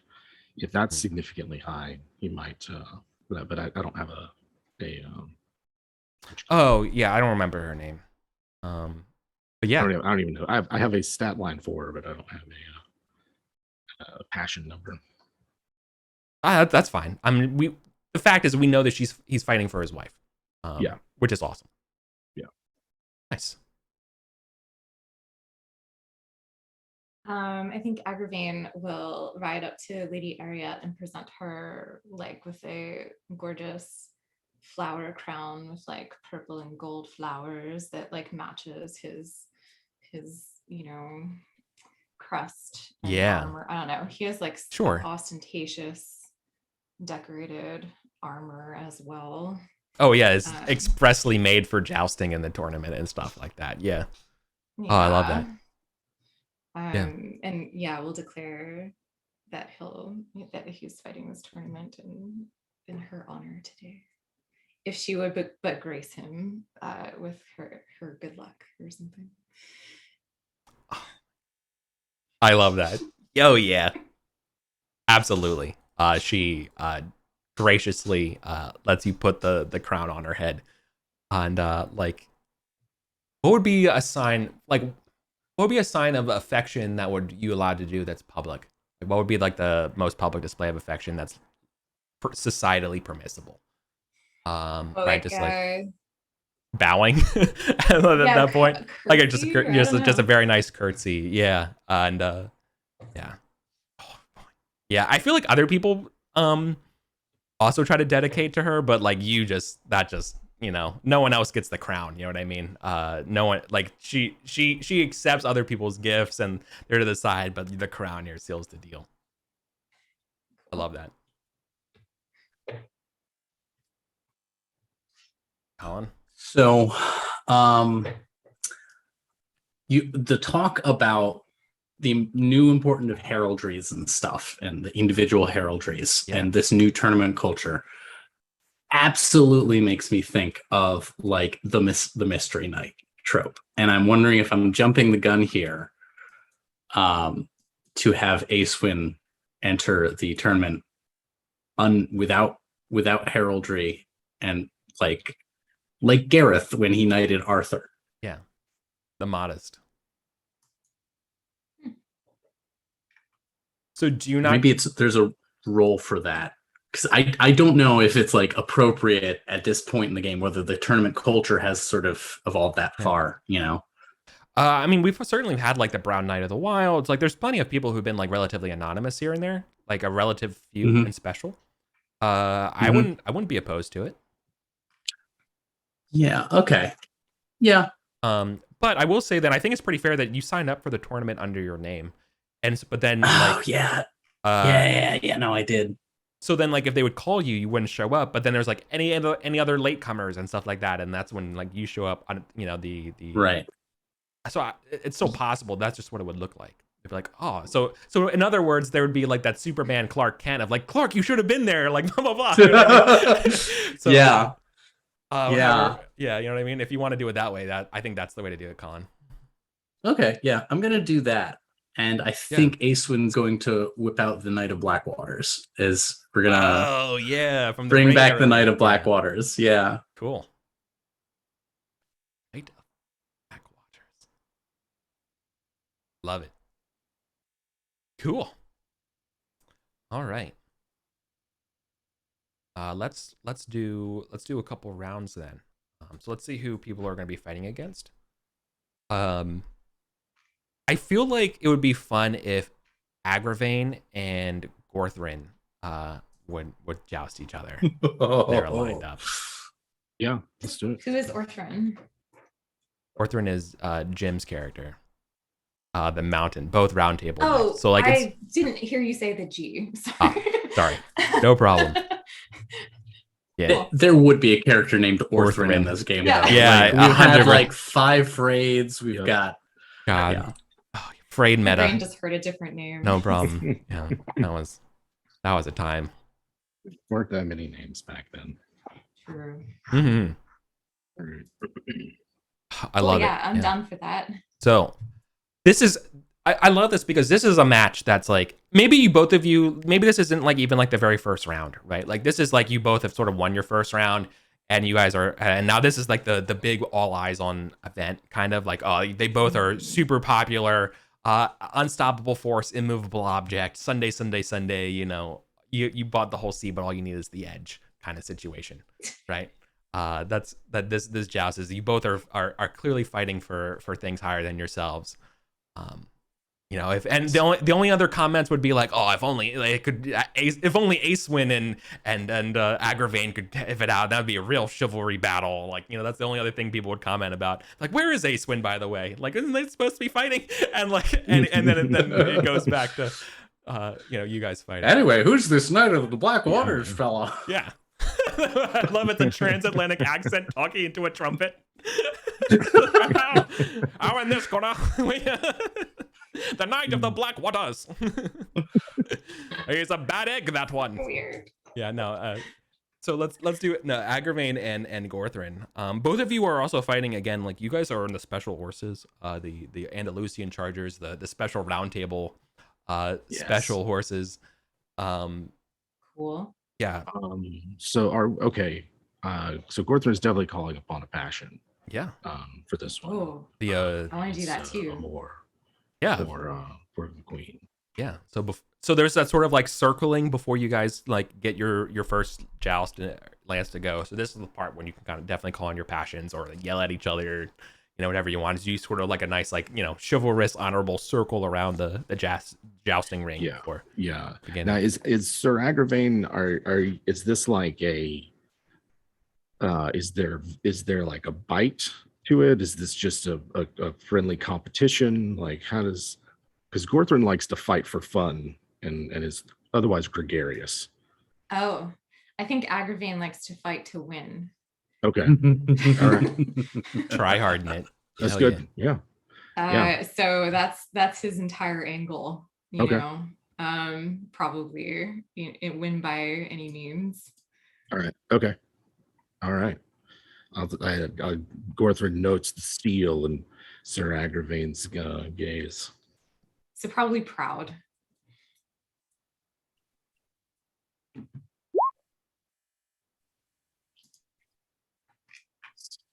So you can call on your honor. Agrivane, you have a couple passions that you can call on. Yeah, I was thinking proud. It has to be a passion. That you can call on. Yeah. But yeah, you are gotcha. acting pridefully for sure. But I think you're probably calling on your personal honor here of not being let down, or love of family, kind of, because you're fighting for someone else. Valorous. No, it's one of the 4 passions that it's either loyalty, lord, love of family, hospitality, or honor. And it's probably not hospitality. It's not the personality traits. No, it's my fault because I literally did not explain the game at all. Okay, you literally sat down and like, no, you're completely fine. I just totally forgot the difference. Actually, I like really the thing to do would be to generate a new passion of like a more of the person you're fighting for. That's not. Well, But you're not really fighting for.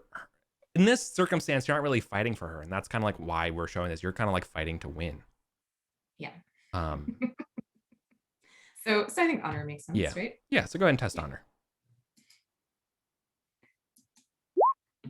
Okay. So both of you are getting a +10 to this roll. Oh, nice. We're using the new rules for passion. Yeah. Aren't you both? The famous passions have been bumped down from +10 to +5 for just a success. Oh, even on a one that they're greater than. It's just famous? a lot harder to. It's a lot harder to get +10. Like you have to crit if you're famous, and then if you have a passion of 20+, it's exalted passion, and then like a success. There it is. Crit Okay. Yeah, it's All harder right. to get that +10. So But also it doesn't. so suck then so much when you Gorthrin. fail. So Gorthrin, you have the +10 because Yeah. of your love of her. Okay, and then that means you're fighting with the +5 on this. Okay, that's fine. Cool. So Lance Mhm. +5. Correct. Agrivane lowers his visor. Ooh, that's a bad one. We got crit. Oh, nice. a crit.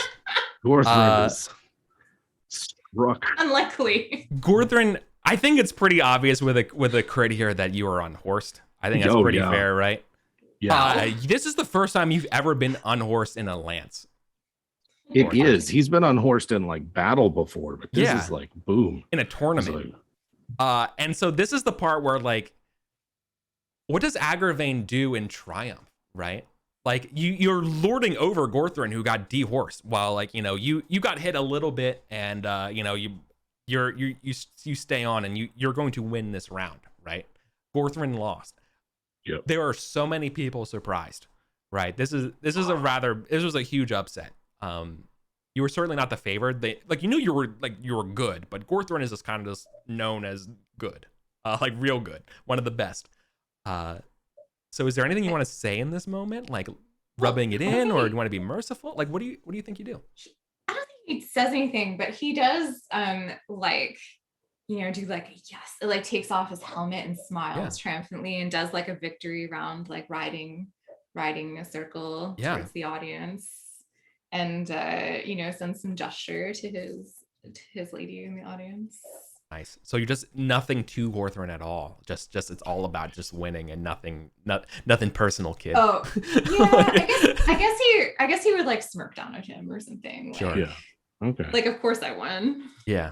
Sure. Like that. Never. Kind of I love. Oh man, wasn't even in question.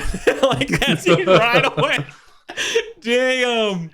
What does Gorthrin do? I mean, Gorthrin's like skill is skill, and the contest was legit. So Gorthrin didn't fail. His 6 isn't going to beat your crit, right? So he's like, he didn't fail himself. That's a good hit that you got on him. Like Gorthrin is here for the love of it as well as the contest, and like that was skillful. That's well done, Sir Knight. Also, it's in the spirit of chivalry that he was fighting in. The idea is not to carry the grudge, to recognize the skill and move on. But that doesn't mean later on Gorthrin's not going to be just sullen. He did lose an impassioned roll, which means eventually he does have like a melancholy or something like that. Yeah, and you're going to be after the tournament is like just a bear. Give me all of the chicken wings. Yeah, those 2 weeks back to Salisbury are just gonna suck for everybody on the trip. It's like, geez, Gorthrin's in a bad mood. Gorthrin just be like, do you think she saw? Did she see me fall? Okay? Is it all right? I really ought to be. She saw that I hit the other night though, right? Like I fell, but I did hit. Left on a You shield, think she probably saw that? Yeah. Yeah, maybe you dented my armor or something. Yeah. There you go. Love it. All right. So Acewin. Yeah. You are fighting. You are fighting someone known as the White Knight. Okay. The White Knight is. No one really knows who the White Knight is, other than apparently they refused a seat at the round table. That's all is known about them. They wear like the Okay. masked helm, and yeah, Arthur was like, "You fight, like a god. Do you want to join?" He's like, "Nah." You know, I was gonna invoke honor for this, but now hearing that, I think I'm gonna invoke loyalty lord. The Knight of Black Waters is gonna be like to repudiate. It's kind of like it's a little bit of a slight to like when someone says you are so worthy as to be in this place of honor, it devalues the place of honor to say, I'm not about it. You need to accept your glories. Big words coming from someone with a pseudonym, Fumbled. and you fumble it. Fuck me. Why is it always with these fucking passion holes? Your loyalty's 15, thankfully, so it's not a famous one. But No, you are but melancholic. fumble, I still lose a point. Yeah, you do lose a point in passion. Fuck me. So you're melancholic means -5 to the roll. Right? Yeah, melancholy doesn't strike. doesn't take place. Yeah, it doesn't take place. Oh, it takes place after. Yeah. Okay. Yeah, that's the other big change. Is it'll fuck you up for the rest of the day. Glory though. Yeah, I did notice that. If I go mad, I could have gotten 100 glory. Yeah. So I'll just add notion here: melancholy at the tourney, and that's 5. Right. Oh. Arthur and Ace went all the way back, just miserable in each other's company. Yeah.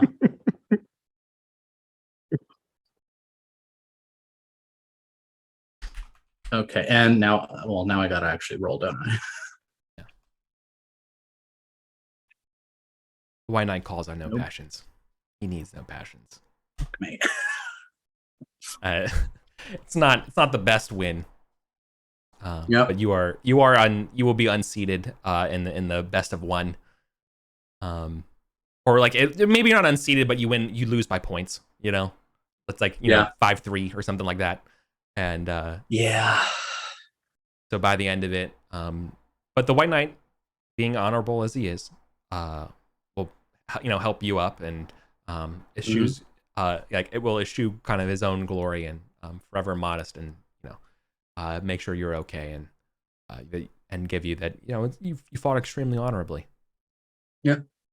I doubt. And what he says is, I doubt Sir Agrivane would have showed you the same favor, Knight of Black Waters, as he like lifts you up, right? Like maybe this was like before the other fight, right? So it's like kind of like making a little joke to help you feel better. Like, it could have been worse. You could have fought someone you could have fought an asshole. It's true. That's true. Especially because like you fought in a way that's like it's rude. Other than it's like you could have really fought someone who was rude. It's kind of what I'm trying to get. Yeah. At, right. Yeah. I think also fundamentally Acewin it becomes very aware of the hypocrisy of her own kind of position. Be like, how dare this guy not accept his glory? It's like you're fighting anonymously, Acewin. Like don't cast stones here. Yeah. And as the day's festivities come to an end, as the tournament will continue for the following rounds and stuff like that. The sun begins to be hidden behind clouds, and the sky almost becomes magically darkened. As a man riding a donkey barges into the sort of the jousting area and announces the Black Lady and her champion, the Lady in Black. And behind this, almost like a jester herald, is a lady with very pale, like alabaster skin and night raven like attire on a black horse with white trimmings. And behind them, bigger than Gorthrin, is a knight dressed with skulls on the shields. The helm is a grinning skull face, spikes adorning the helmet, and there's a sort of a macabre aura around these three. And the herald comes out and says, "My noble lords and gracious ladies, attend now upon my mistress, and her champion. And there's sort of like this lot of, rather than cheers or anything, it's just kind of like guffaws and like, what is going on? Like, who is this person? Right? The black mourning garb of the lady. She comes forward towards the herald and is getting ready to address the crowd. The wind picks up, like it blusters a little bit, right, as she begins to speak. She brings down her hood, revealing somewhat of noble reprieve. And she addresses the king directly. Arthur Pendragon, killer of babies. I accuse you in the name of those innocents you have so foully slain, and your Hippocratic views of chivalry. And there's a huge gasp from the crowd of this person. And the king says, good lady, your words are harsh. And like Arthur's about to say something, and Guinevere speaks up and says, who dares accuse my husband? His chivalry is unmatched in this whole realm. And, the lady does that sort of like, kind of anime sneer. Yes. Is it chivalry that May Day, 8 years hence, that put the death of all the newborn sons of Lothian? And there's this big old gasp. And you all remember that? About the children, if it was Lot or Merlin? Yeah, or Arthur. yeah, You remember that. way back in the Boy There's King? been more than one. A bunch of kids died. This was Gareth era way back. for me. Yeah, this is kind of way back. So yeah, this is it's a little bit of a deep cut returning. Mhm. And she summarizes thing. You are not fit to rule this gleaming isle, Arthur. And it is my intent on this Easter tournament to make proof of this. For here is my champion. And this guy does not remove his helm, and he kind of just smells like a Nurgle character. like he's. I was gonna big Archeon vibes right now. Yeah, it's, very just rough. Very Games undead. Workshop aesthetic. Very Games Workshop, exactly. Kind of feeling about this guy. And he draws this disgusting like rusted blade. And with his voice, this almost booming, doubled voice. Almost like the Lich King from Warcraft, like it's this like very just bone chilling, deep kind of voice. He declares, Arthur, let us fight to the death. And there's this gasp that basically they're gonna fight. That Arthur is being called on the spot to fight the death for being basically a coward and murdering these children. And then the last thing is that the giant champion says, "Lest you'd rather send a champion." Basically, kind of calling him to not fight his own battles. And before anyone can respond, Wayne leaps into the auditorium. Your brother, Agrivane. The guy who is a piss poor loser at cards, Northern. This guy stands up tall to this mountain on a horse. Says, I accept this challenge in the name of my king, my good uncle Arthur Pendragon. Let my sword, and he doesn't have his sword on him, like because he just instantly jumped down here, and so like there's a sword like gets chucked down from the from the audience as he grabs it and sheaths it. Let my sword cleanse his name forever. Which is very apt considering like this is like a Lothian thing, and like he's kind of standing in for the king, and there's sort and lets it back. There's this kind of like taken abackness, and the lady says, "So be it. On Pentecost, we shall judge the soul of this false King Arthur." And like there's a big thunder crack in the sky, right, as they ride off out of their evil entrance, and it interrupts the tournament. That night there's a somber feast. Arthur, Guinevere, Merlin like bolts over to Arthur about what's going on, and yeah, we'll hear more about this the next time we play. Yeah. But awesome, guys. And Kira, thank you. Thank you. It was Yeah. super fun. I loved it. Hey, yeah. Pendragon, good time. So yeah, we will be doing a special adventure. But, Love it. I'm putting together some threads. Like, we know who they are. This might be the lady that cursed the what's his name, Lord of Raleigh, to be a werewolf. Yeah. And I think this is Lord Cadlow that dwells in that tower. Yep.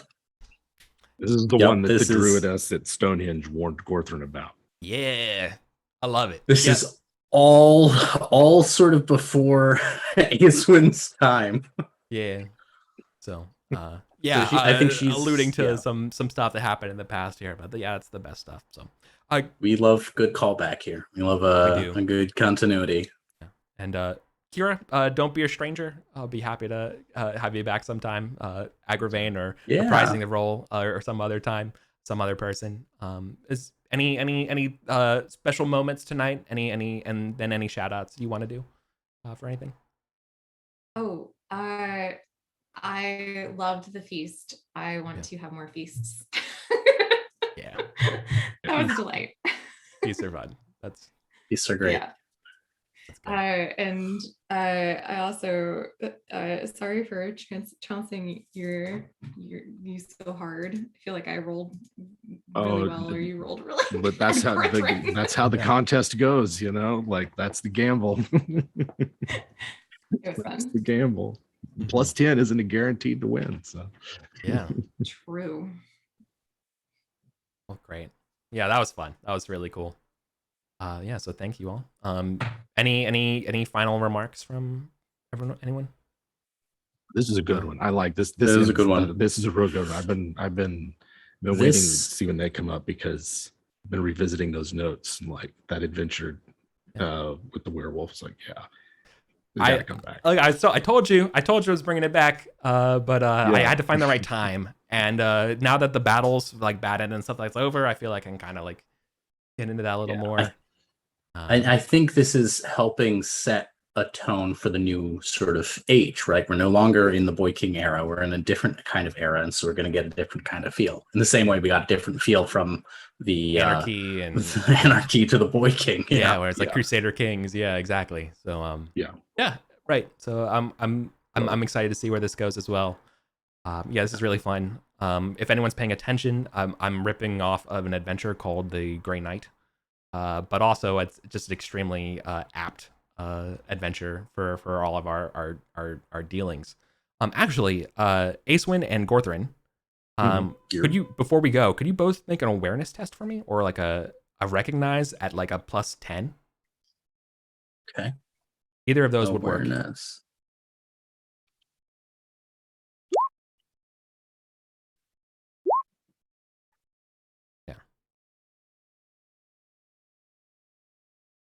Okay, so you both pass. So both of you are able to put this together. Not so much who the lady is, but I think you already got that part. But who their champion is. But yeah, the champion's Lord Cadloon. Yeah. So okay, I just want to make I wanted to put that part together. Yeah. So the lady is, which is frustrating, because I think Erwin knew her name when she was a child and would appear in his dreams. Yep. Lady in Black. All right. Yep. I know. Yep. All right. Cool. Very good. Yeah, love it. Okay then. Well, then that will wrap up episode 76 of Pendragon. So we'll be back for more next week and stuff. So thanks everyone. We're out of here.